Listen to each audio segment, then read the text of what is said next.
I'm a bit nervous. Why? I don't know, just because I listen to you all the time, but I'm normally too nervous to call in. But I thought nothing to be nervous about, Alice. How ridiculous. It's only me. That's good. So I'm a junior doctor. I'm in my second year of training, and I am striking today. And me and my boyfriend, who's also a junior doctor, were talking about this morning, about how strange it is. We were going through the BBC, through the news, expecting to be kind of slated, and there was just nothing. And I think we decided that we think it's because, to be honest, they're terrified of the facts and the numbers. Yeah. And they tried to do this to the nurses, and it just didn't work. They tried to demonise nurses, saying they had blood on their hands.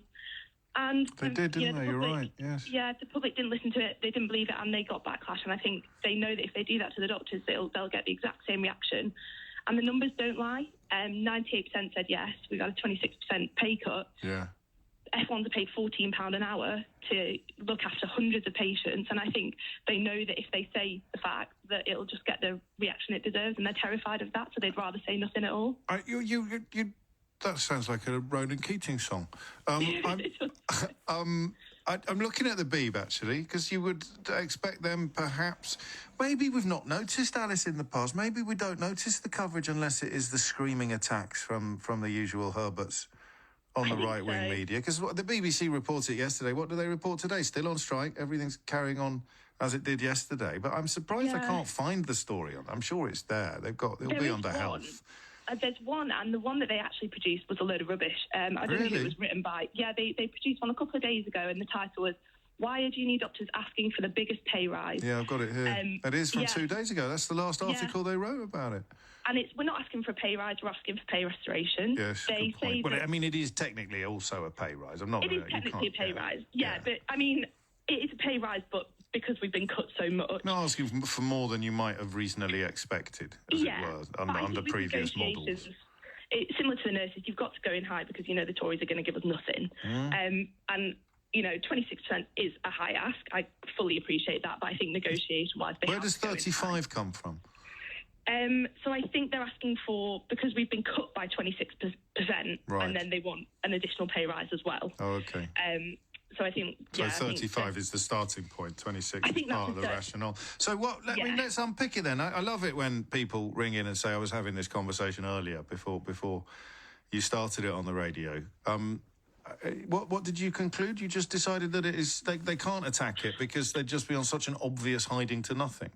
I think so. I think that's what we kind of thought. I think we thought that they either scared of public opinion, scared of the facts, and also too distracted with the Gary Lineker stuff and all, these ridiculous stories and the Tories harping on about... I haven't found a single columnist having a go at you, which... Is that good or bad? Would you prefer it if they were? Because it would draw more attention to this. This is the weird place I'm in as a journalist, is that I'm kind of thinking it's better when you do get attacked, because then, everyone else gets a slightly better picture of what's going on. Yeah, I think on the face of it, you want... When you're having strikes like this, you need public attention. That's, you need public support, and I think being talked about it would be a good thing, but I think it is actually...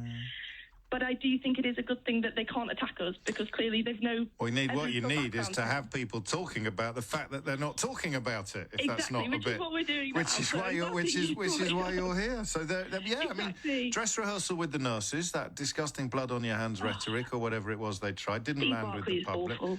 It seems to be. And he's not doing the rounds. He's not doing any... I presume he's not. He wouldn't come on this show even if he was. But I haven't seen any interviews around the place. Just keep your heads down. Don't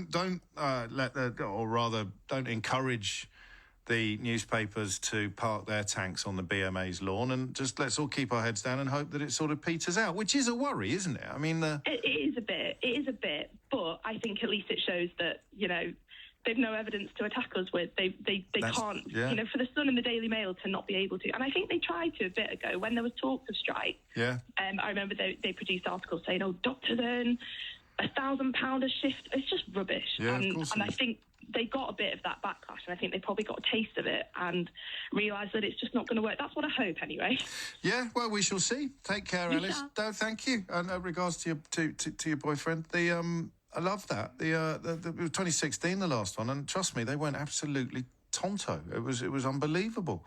the negativity been directed at junior doctors. So where is it this time? 25 minutes after 12 is the time.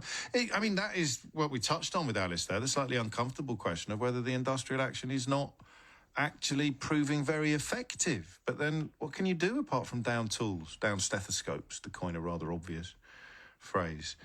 James is in Ealing. James, what would you like to say? Hi, James. Long time listener, first time caller. Welcome. Thank you. Thank you.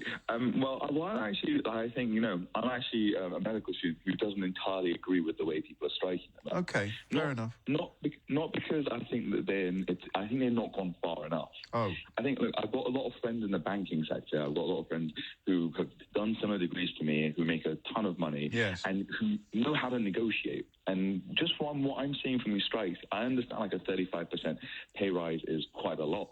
But at the same time, we're talking about people's health and people's lives. If you can't convince people that, your health, being able to see a doctor, being able to have access to care provisions for free, by the way, because, take a look at countries like America, an ambulance ride is £10,000.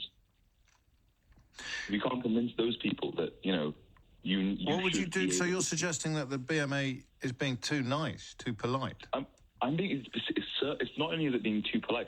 Doctors are also facing difficulties dealing with the older generation, because right now I'm about to graduate medical school. I've got £100,000 worth of debt. Yeah. I'm not going to get any free accommodation. I've not had the easy exams because they've changed the rules on us about 4 times throughout my medical school time. Right. I have no sympathy for the NHS. I care about the institution, but there's no part of me that looks at it and goes, oh no, I should absolutely sacrifice my time. In the same way an older doctor might feel that way. Okay, yeah. You mean you have no legacy of loyalty? Maybe that's the way of it, but no loyalty to in the same way someone who's had their tuition fees. Because you don't. I never thought of it like that, James. That's really helpful, because you don't. Yeah. And because sometimes I cast around for reasons why they would do something so obviously horrible, and it's in a sense it splinters solidarity, doesn't it? It makes it feel less like an institution and more like just another employer, and therefore. I mean, I have talks with consultants who were like, why are you guys striking? Back in my day. Yeah. Yeah, it's like back in my day, we were paying the same amount, but back in your day, you didn't have any. So hang on, just forgive me. I want to try and focus you in a bit more if I can. I understand everything you've said. I just wonder, were you in charge of the action? What you would be doing differently?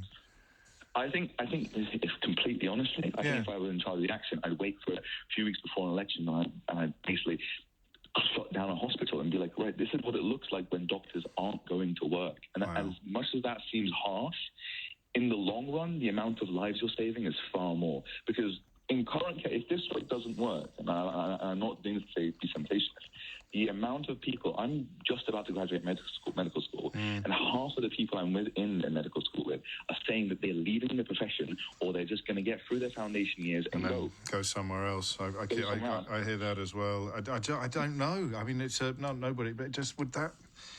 I think we worry too much about public opinion as doctors, and I think there comes a point where I keep finding myself going back to the bankers. Yeah, I'm a little bit intrigued by that. You're talking about the pay deals that your mates have negotiated with private sector employers. I've got a 27-year-old friend right now who works for one of the big banks. Hang on. 80K. I know, but you're talking about private sector, awash with money. Exactly. But that's the opposite. You can't say we should be more like a private sector awash with money when you're in a public sector that's on its uppers, can you? I think there is a point where you can say, I'm not saying. I think out of all of this conversation, the bit that if I were to perhaps patronisingly advise you to avoid next time, it would probably be the comparison with bankers. Well, what I actually suggest is what I'm saying is their I know what you're saying. I know, are far more effective. Negotiations the same everywhere, regardless. No, they're not. No, God, no, they're really not the same everywhere. Because if you're in a business where your job is to make money, then you negotiate upon the basis of how good you are at making money. Doctors can't do that.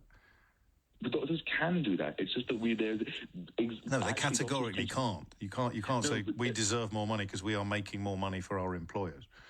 No, but we can say we deserve more money because if you don't give us more money, then these services that we are providing... which makes you completely different from bankers. I don't want to get stuck on this, but I just think it's a really unhelpful... I understand why you're doing it, because you're looking around at your peer group and you're sort of making comparisons that are probably impossible to avoid. But the BMA, I mean, I don't think you can shut a hospital. I just don't. The consequences would be incredibly injurious. Far, far worse. No, well, I know that, and you know that. Everybody knows that. But there's a reason why you don't, chop your own arm off in order to prove how important your legs are. It would just cause a hell of a lot more problems than it solved. What I would be interested in, because you were probably still in school when the last junior doctors' strike unfolded, why do you think it's not getting any attention, given that in 2016 it was you couldn't get it off the front pages? Well, because you basically can't villainize someone who just spent 3 years in the middle of the COVID pandemic looking after your grandparents, and then their main demand is, can I get paid more than a barista? Yeah. After 7 years education. So it's just simple. Haven't got a leg to stand on. And therefore Steve Barclay's in Boris Johnson's old fridge. He's just hiding somewhere, isn't he? I mean, I don't know where he is. I do really like that comparison. I don't know where he is. Thank you, James. Thank you for that. I hope